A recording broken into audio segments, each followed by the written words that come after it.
Cada vez mais a gente tem ouvido falar, né, então sobre os transtornos mentais, sobre os transtornos do neurodesenvolvimento, né, todos os transtornos que envolvem aí saúde mental. Isso é super importante, né, então a gente precisa falar sobre as questões relacionadas à saúde mental. Mas aí, como é que eu sei que eu tenho um transtorno? Já que eu acabo tendo muitas informações e aí eu tenho dúvida a respeito da possibilidade de fato ter um transtorno, ter um diagnóstico ou não.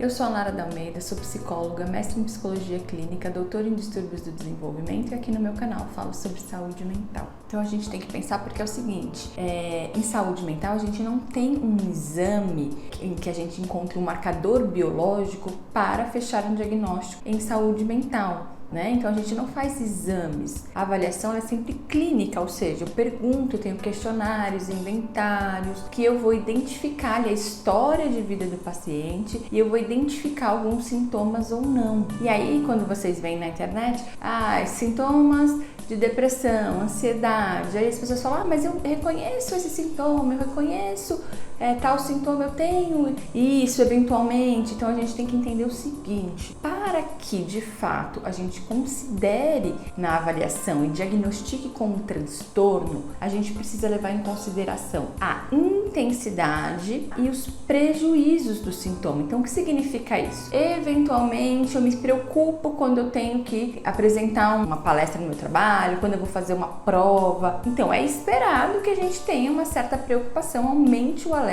em algumas situações de desafio na nossa vida. No entanto, o que a gente vai ter que entender? Olha, a maioria das pessoas, grande parte da população vai sentir um pouco de preocupação, vai ficar um pouco nervosa antes de uma apresentação importante, E esse é um sintoma relacionado à ansiedade, mas nesse momento, e se for especificamente em uma situação pontual, na rotina, aquele relatório trimestral que eu tenho que fazer, a gente não vai entender isso como um problema, tá? Porque pontualmente isso acontece numa situação em que é esperado.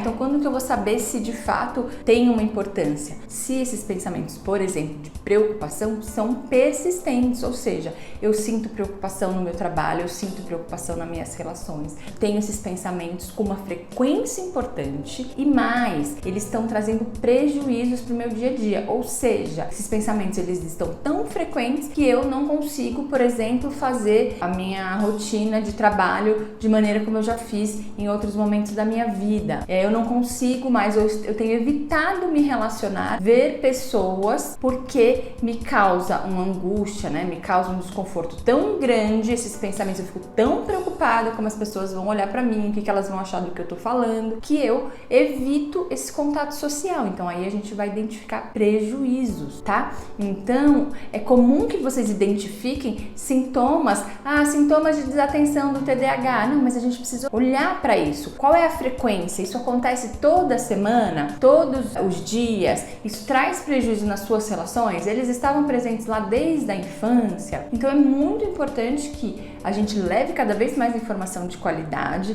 É importante que cada vez mais pessoas saibam dos diagnósticos, dos possíveis transtornos mentais, isso é super importante, mas quando você identificar um sintoma ou outro, tem que observar quanto ele está presente. Isso acontece com muita frequência na minha rotina, na minha semana. Isso tem trazido prejuízos nas minhas relações, nas relações de trabalho, nas relações com a família, nas relações amorosas. Isso faz com que prejudique a minha produtividade nos estudos, no trabalho, Isso prejudica o meu lazer, meu momento de relaxamento. Eu não tô conseguindo ter relaxamento. Aí a gente vai ter que identificar, avaliar, lembrando sempre que a avaliação tem que ser feita por um profissional. Se de fato você tem identificado um número importante aí de sintomas relacionados a qualquer transtorno que você tenha pesquisado, estudado, tenha se interessado, tenta entender esses prejuízos e aí sim faça a busca, por um profissional da saúde mental para te avaliar.